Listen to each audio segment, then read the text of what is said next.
My favourite marine animal is the starfish because they're very nice to handle and they are star-shaped, which is my favourite shape. Well, I like narwhals because they're incredibly unique and they're quite rare, and I think things that are quite rare are hard to find, and then it's more when you see it, it's kind of the best thing you could probably see.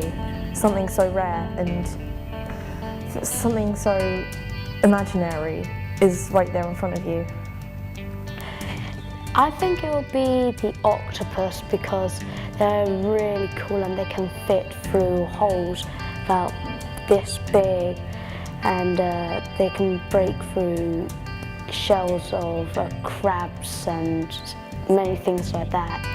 I haven't got a favourite marine animal because they're all unique in their own way.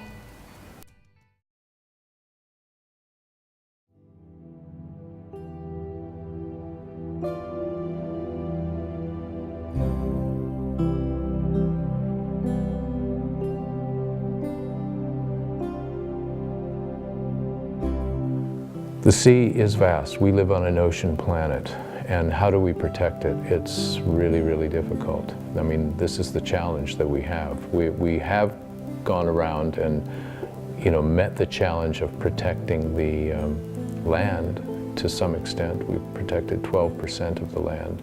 We're now standing at just a little bit more than 1% of the sea being protected, and we need more like 10 or 20% of it. We have to start with every country getting involved with a marine protected area program, and that has happened now over the last 10 or 15 years. Then we have to look at every community, especially coastal communities that have this relationship with the sea and the people that are in them. It's really up to every citizen to become involved in this process. This is our ocean planet. This is the planet that sustains us, the ocean. We came out of the ocean. A lot of our food comes from there. A lot of our mystery, the animals we don't know about, 1 million or more species, they say, that we don't even have names for, are out there in the ocean. And there's a lot there that reasons we need to protect, that will give us motivation for this huge task. I think it's important to save the marine wildlife because, in a couple of years it might not be there, and I want the next generation to know what these creatures were, and get to see them in real life.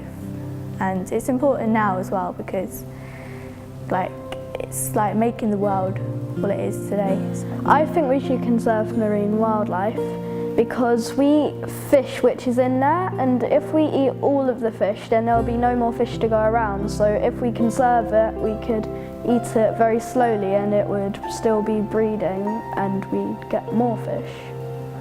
I think we should conserve marine wildlife because it doesn't really matter what it is. Everything is important on this planet and we do need these things.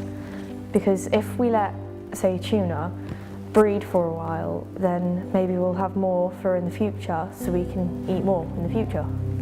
So it's something to look forward to, really.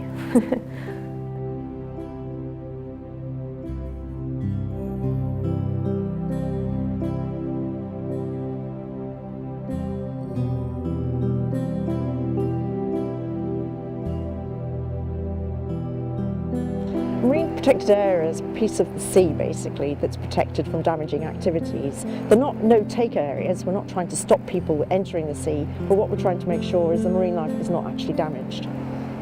Marine protected areas are pieces of the ocean that we've decided to set aside to protect, to allow biodiversity to flourish, to allow all the animals, not just whales and dolphins, but all the animals and the ecosystems that support them to flourish and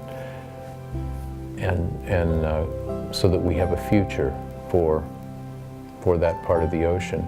We have multiple reasons why we want to use the ocean. People want to go fishing, people want to use the ocean for travel. A lot of our shipping happens by sea. We go on cruises.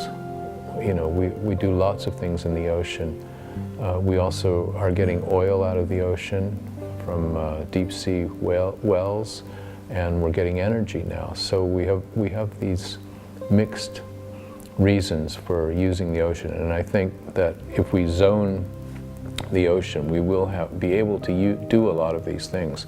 But if we don't decide that we're going to protect a substantial part of the ocean and allow it to support the whole ocean, then the whole system is not going to work, and we'll have a lot of trouble down the line.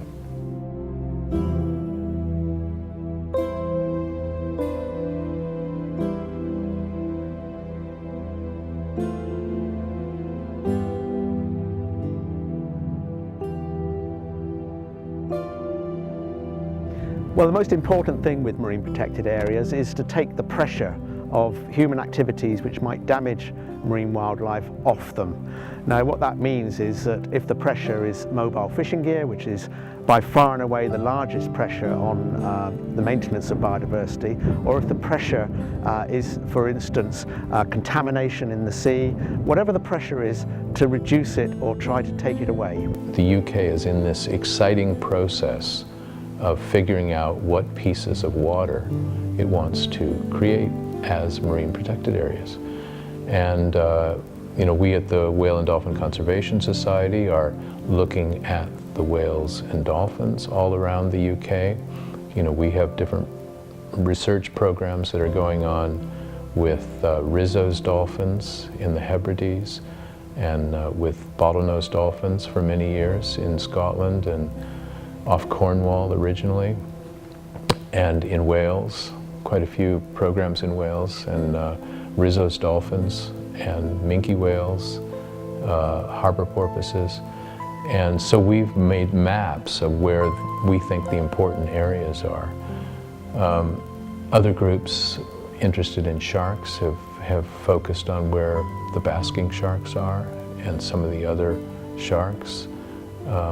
So we're putting all this information together right now, and I think this is something that is not just for scientists, this is for communities and for all ages to be involved in.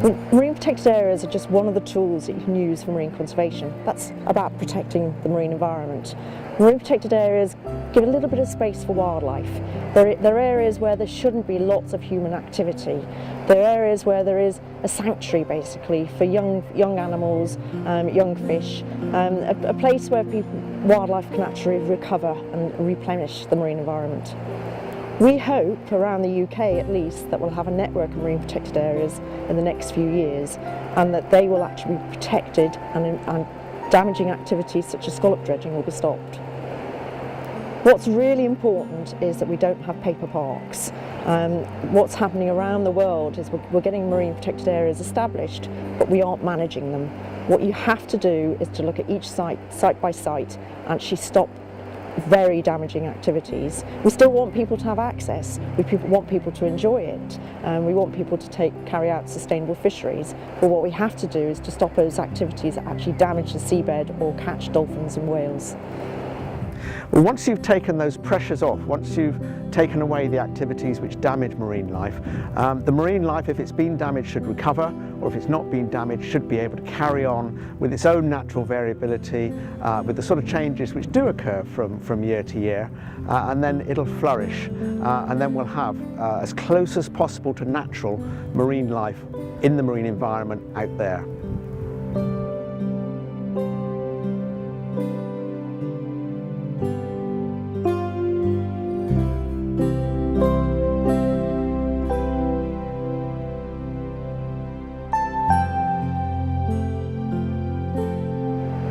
This area is called the Bree Voluntary Marine Conservation Area. It's a voluntary area that has been set up by local people.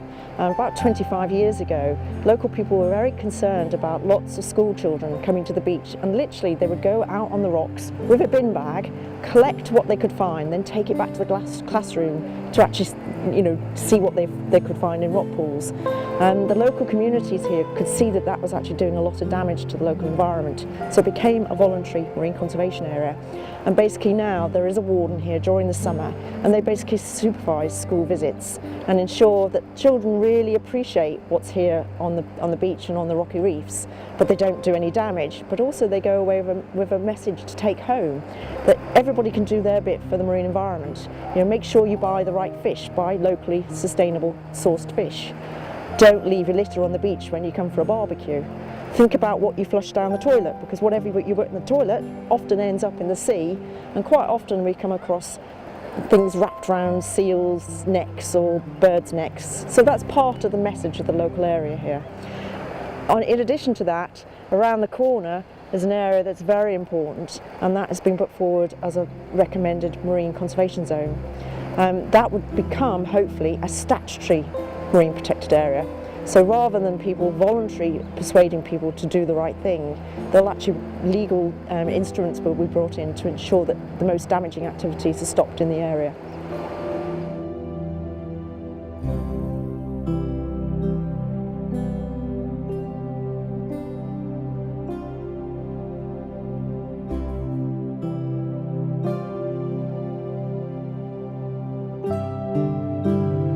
Other young people like me could go around beaches whenever we go to the beach, and we could pick up rubbish to take home and put in the bin, because we don't want lots of fishes dying because of all of the rubbish. Yeah, another reason they could help is when they go to the supermarket, look at the brands and stuff and see if they're sustainable fish markets. Marine conservation is 50, if not 100 years behind land conservation. We're always very concerned about the damage being done to tropical rainforests. We've done that damage to the land here. We're doing it now in the sea. If we want our next generation to be able to go and enjoy marine wildlife, you want to be able to go and see dolphins from the coast, or basking sharks, or coral reefs, then we've actually got to protect it now. One of the things you can do is become a friend of a marine protected area. We need you to write to your local MP. We need you to write to the Minister. You can get all those details on any website, but we need you to be the voice of our marine protected areas. People need to realise that everybody wants some of the marine environment protected for the future. It's simply to enjoy it, to go down on the seashore, to go out on boats watching dolphins and so on, and to make it clear that they want to see what they're enjoying now preserved for the future. One project which is engaging young people here in Plymouth is called the Blue Sound Project, and basically it's providing opportunities for young people to go out on the shore, to explore seashores, to learn how to snorkel, to enjoy snorkeling, and in fact to train as snorkel instructors. So very often this brings people from even the parts of Plymouth who very rarely get to the seashore, out onto the seashore to enjoy what they see, and hopefully to promote how important it is to keep it as it is. I think young people should eat less fish and chuck away less litter to help marine wildlife.